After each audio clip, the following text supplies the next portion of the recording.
لەگەڕی چوارەمی خولیانە نایەبەکانی کوردستان ئاڕەڕاد لەسەر یاریگای خۆی لە پیرمام ڕوبڕوویانی پێشمەرگەی سلێمانی بۆوە. لە سەرەتای گەیمی یەکەمی یاریەکە ئەگەرچی یاریزانانی یانی ئاڕەڕات هەڕشەی گۆڵتۆمارکردنیان لە میوانەکەیان کرد، بەڵام پێشمەرگەی سلێمانی لە گۆڵتۆمارکردن دەست پێشخەری کرد کاتێک دیژوار کاکەبرا لە خولەکی 25 یانەکەی بە گۆڵێک پێشخست. لە گەیمی دووەم یانەی ئاڕەڕات دەستی بە هێرشکردن کرد بە ئومێدی هاوسەنگکردنەوەی ئەنجامی یاریەکە. بەرهەمی هێرشەکانیشی لە دانەکەی سزا بوو کە مەحموود محەممەد جێبەجێ کرد و ئەنجامەکەی بۆ یانەکەی پیرمام هاوسەنگ کردەوە.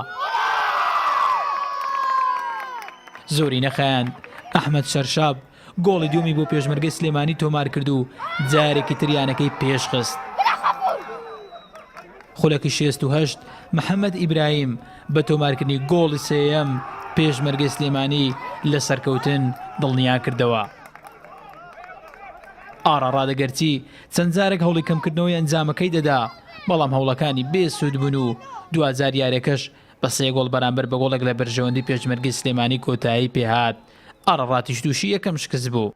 دواوەمان وەکو لە ڕۆژی خۆی نەبوو، یعنی لەسەر هەلەی دیفاعەکانمان تا حدێک دەرێن 2 گۆڵ 100% لەسەر هەلەی دیفاعەکانمان بوو.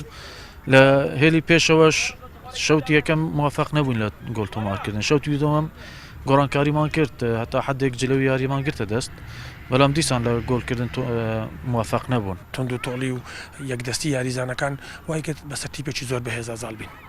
بێگومان مەگەر ئەو پەری ڕێزم بۆ ئارارات تیپێکی تابڵی بەهێزە لە هەموو ڕێگاکانەوە ئێم بە شێوازێکی باش کاریان نەکرد، بەڵام سپاس بۆ خۆی یاریزانەکان ئەوەی کە پێمان سپاردن توانیان بە شێوازێکی باش جێبەجێ برین. قەناعەتم وایە لەم قۆناغا زەحمەتە هیچ تیپێک بتوانێت لەم یاریگایە 3 خاڵ بەدەست بێنێ، بەڵام یاریزانەکانی ئێمە ئەم بەربەستەشیان بڕی. ئاڕەڕات بەم شکستە خاڵەکانی لە 7 خاڵ مایەوە و لە پلەی سێمی ڕزبەندیدا دەبیندرێت.